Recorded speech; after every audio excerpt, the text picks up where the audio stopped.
If you've ever been in the military before and you threw on all your kit and then got in your Humvee and you felt so cramped up that you couldn't even shut the door properly, go ahead and hit that subscribe button. So, what is up? It is Nathaniel Shimkovitz, devout patriot and science fiction author, here with another video today with a little bit of writing advice, a little bit of writing analysis for y'all. So again, if you like this style of content, go ahead, subscribe on YouTube, follow me on Patreon, give me a like, share this with your friends, just spread the good word about what we're doing here. So today I wanted to do something a little bit different. As you can tell, I'm not really dressed in the Gucci suit you're normally used to seeing me in, because we're going to do something different again like I'm doing with this entire series. So today I wanted to talk about action scenes, specifically about fight and battle scenes. And not so much about how to do this stuff correctly, but more kind of a few mistakes you can avoid, like what I notice a lot of people get wrong. So the first thing that I noticed is that a lot of authors, a lot of times, this is more applicable to battle scenes, is that a lot of battle scenes that authors write oftentimes will boil down to just the suicidal frontal charge and just go for it and hope for the best. Now, this is not always the best case. There is time and place for those kinds of battles, but this often completely undermines tactics and strategy. It just completely goes away with any of that and just runs straight into it. No tactical expertise or anything like that. No tactical finesse, no strategic finesse. So this can be sometimes because the situation demands it, which, because I'm bringing it up, it doesn't always come this way, or more demonstrates ineptitude of the author and that they didn't do their research. It's something that's going to come up quite a bit. So do your research. Make sure that tactically your battle makes sense. If your fight, make sure that you research the fighting style a little bit, and it makes sense that you're doing that because details in these style of stories matter. Technology is also going to factor into this, but I'll get to that a little later on in the video. I'm sorry, there's another caveat I have too. With fight scenes as well, fight scenes aren't always just a straight action adventure sort of fight scene. Fight scene can be in a sporting setting too, like you're writing a boxing story, you're writing a martial arts competition story. Make sure that you understand that sport. You understand how that sport works, the scoring, the rules, whatever. So moving on from there, another thing that you have going into it is the planning. Now, there's a quote I like by General Eisenhower. I'm going to go grab the book that I got it from just to make sure that I'm not wrong. Book I got it from, it's a chapter heading in a book called The Only Thing Worth Dying For. This is kind of like the spiritual sequel to 12 Strong, where 12 Strong is just about the initial infiltration into northern Afghanistan. This is the initial infiltration into southern Afghanistan. It's been a really compelling read so far. I read slow as all hell, so even though it's taken me a while to get through it, it's really compelling. So the quote I like to use when it comes to planning in terms of planning for battles, even for fights and competitions and stuff like that, I go to General Dwight D. Eisenhower. He basically said, "In preparing for battle, I've always found that plans are useless, but planning is indispensable." In other words, hope for the best, plan for the worst. Essentially what it is, because there's another saying that we like to use in the military: no plan ever survives contact. Now, when it comes to planning, there are a couple of things, and I'm not going to go through tactical inaccuracies because there are some cases in terms of world building that tactics may be a little different in the setting of that story than they are here, but the basic principles of tactics will never change. So pretty much when it comes down to plans, there's a spectrum of this. Either characters and the author in turn go into a fight with zero plan, saying things like, heroes don't need plans. Do yourself a favor, never play Final Fantasy 13. But where you have that, and then you have the other side where it's far too detailed in planning. Almost kind of like an analogy for the writer's writing style. I'm kind of fit more center, my right, your left on that, where I will go into things improvising for the most part, but I do have a plan at the end of the day. So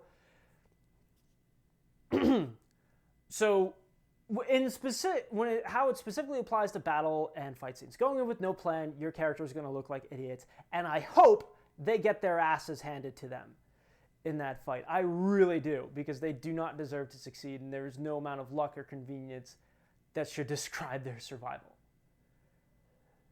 The other side of this comes down to where the characters have such a detailed plan, where this can be a really good thing and a really bad thing. A really well thought out plan, executed well, can result in a really good battle and really show the competencies of your characters. This can also make them look a little overpowered, so be careful about how you exercise that. However, if they have far too detailed a plan and they just go execute and nothing happens, there's no hiccups, there's no tension in the story. For me, when I sit down to write these battles where I go into it with a much more specific plan, a very well thought out objective, the first thing I do is have that plan go wrong. Really make my characters have a bad day. Make my commander, that soldier, whatever, have a really bad day as they just try and make this work. Make whatever execution hiccup go away and just make it work. So, planning, that's another thing. The other thing that I noticed too in a lot of fight scenes, or a lot of really poorly done fight scenes, is you get white room syndrome. Now, what is white room syndrome? White room syndrome is essentially you take a scene from a story and you get rid of all of the scenery in it, and you just have two characters sit down and talk in a completely sterile room. And this is a good barometer to if your scene is really boring or if your scene is really good. It can actually be a really useful tool, but in a fight or battle scene, this is extremely detrimental. This completely overrides geography, completely overrides actually principle of tactics, if you couldn't figure that out already. So it will completely disregard geography and that how this would help you in this battle or this fight. Now, going to battle, it's obvious what strategically advantageous terrain is. High ground placed with a specific resource. If you're trying not to be detected somewhere, or where the enemy would not want to go in the first place. One of the other things that I see you disregarded in this is not just that you completely disregard it outright in a battle, as I explained before. In a fight scene, this also comes into play. In a real-world fight for my life, in a more competitive setting, a more sporting setting, then yes, in a fight scene, it's going to be a little less advantageous to you. Now, I've done years of jiu-jitsu and judo, so I understand that. In a fight for my life scenario, I'm going to throw everything I did in a competition set out, and I'm going to be trying to fight as dirty as I possibly can. So I'm going to be looking for anything that I can use for advantage. If I get in a bar fight and I'm pinned up against a counter, I'm going to be looking for a glass to smash over somebody's head and really make them hurt. Or if you catch me on the streets, the thing I'm going to be pinned up against the wall, push you back, and I'm going to try and pull something. Again, not my everyday holster, and no, you idiots, I'm not loaded. So what you're going to see in fights for your life is more often than not, it's going to be much less formal, much more brutal, and getting to whatever you need to survive.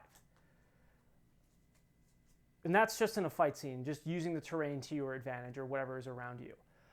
Another thing that I notice happen a lot is people forget the battlefield is three-dimensional. Now, there are settings where this is not the case. Like, obviously going back to this guy, the battle was far more two-dimensional. X-axis, soldiers charging across an fairly even plane overall. In terms of like today or anything after 1918, the battlefield very much so is three-dimensional. I mean, even today in modern conflict, we're training more for subterranean warfare and combined arms, where you'll be fighting underground in these tunnels, bunkers, subway systems, and sewers, while you have normal combined arms going on top of the ground and in the air.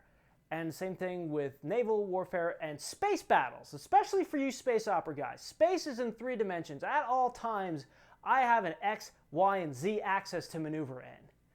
Never forget that. So the other thing that really gets confusing in battle is point of view. Now, a battle and a fight is very chaotic.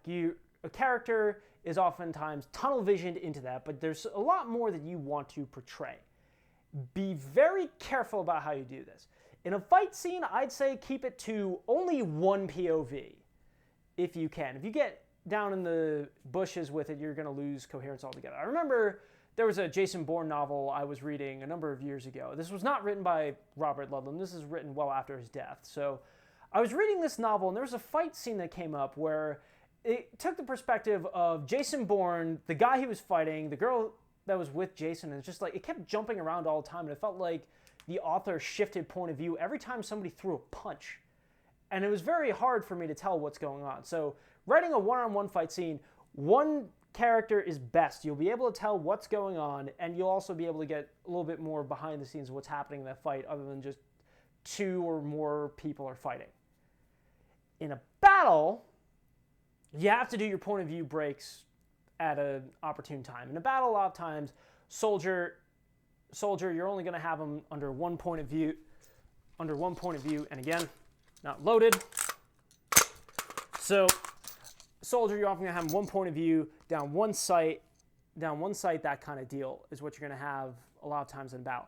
Be very selective about who you do with this, because the more detail you try to put in becomes clear as mud. We call it fog of war for a reason. So really, the last thing that I got that I noticed a lot of authors get wrong is the tools of the trade. Now, again, this is going to come down to your setting more specifically, but what I noticed is a lot of authors get the tools of the trade wrong. And this comes down to weapons, fighting styles, stuff like that. And sort of equipment that people use. It's very specific. Go do your research. You'll notice the katana that I have on the wall in the other videos is going to be, you're going to see a very different fighting style from that than you see with something like a Scottish claymore or a rapier. It's a very different fighting style from that. Judo and jiu-jitsu, even though they seem really similar, there are some differences in how those fighting styles work. I'm not going to fight a war the same way with this rifle as I am with this one. There's another piece of equipment that you see everybody have that I'm going to demonstrate as well. But to start off with, real quick, I'm not Garand Thumb, I'm not Gun Jesus over on Forgotten Weapons. I'm not going to do a gear breakdown, especially because I don't have the proper weapons for that, because my rifle, as you can tell, no muzzle device. This is more geared for sporting than anything else. But going back to kind of my point before about how you fight differently with every weapon, it's the same thing with rifles and pistols. These two things act very differently when you start fighting with them. Every weapon is a situational weapon. This is not going to do as well in close quarters as this. This is going to have more killing power than this at the end of the day. In fact, in a real life situation, the only thing I would use this for is to fight back to this. I'm also going to grip these a little bit differently in sights and yeah, I'm not going to do a full breakdown. But the other thing that a lot of people don't really talk too much about is body armor. And it really kind of shows because people don't do their research or don't have experience with it. So when I shoulder a rifle, I bring it up here. I have an isosceles stance coming up here. I have the rifle positioned in a way that most of the recoil is going to be absorbed by my shoulder. Give you more of a by-the-side look. See, it's here. Everything's comfortable, and I have good access up to my eye with the sights. My thumb is usually forward here, so that if I'm running any kind of light or optic here, I can also use whatever switch to actuate that. And this starts to change up a little bit when you put body armor on too. It's even affecting the way that affects the way that I use a pistol as well. To where what you'll see is I use as much of the frame as I can on a pistol, where I'll have my thumb as far forward as I can to help absorb the recoil of the pistol, make sure that it's not cantering this way, and I have pressure from my dominant hand as well. Don't use so much on this to ensure that it doesn't go flying this way, and recoil can only go in one direction. Muzzle rise is not that hard to control from a handgun. 45 a little bit, but I'm not here to do that. I'm here to demonstrate what happens when you add body armor into the equation. Okay, so the other thing, the most common bit you're going to see is body armor. And this is the IOTV Gen 2. I've been issued this on and off for the last 5 years or so. Why I still have the Gen 2, I guess Ares hates me or something like that. I don't know. But basically, so what you'll see with this is that a lot of the criticisms people have about the standard issue body armor that the military uses, or at least the Army uses, is that it's really heavy and cumbersome, and a lot of writers, they'll focus a lot on how heavy this is. Now, this weighs about 40 pounds with both strike plates in. I obviously don't have loaded mags in here and stuff like that. But the thing that a lot of people forget about is how damn cumbersome this is. Going back to my weapon earlier, as you can see, I can't even have this pressed as close to my chest as I want to because the strike plates and the ammunition gets in the way. I also can't quite shoulder this the way that I used to. Is I have to actually make the shoulder stock a little bit longer in order for it to make sense. It's also not quite sitting exactly where it was before. If I shoulder it by the plate, I lose control. So I am more often than not shouldered here. Detriment to my shoulder, I know, but that's the hill I'm going to go die on because that's how I feel most comfortable with it. You also see a lot of people take the more law enforcement approach where they'll try and bend over as far as they can, bend over a little bit further for that, but that gets a little uncomfortable when you have strike plates rated for 7.62 on your front and back. Another thing this will affect as well is reloads. I didn't demonstrate this before, but the way I usually have it, I usually have 3 on my front, and then I'll have a couple of magazines on my back here. Is that this also affects your reloads. Stupid magazine pouches. Also, stupid seatbelt cutter.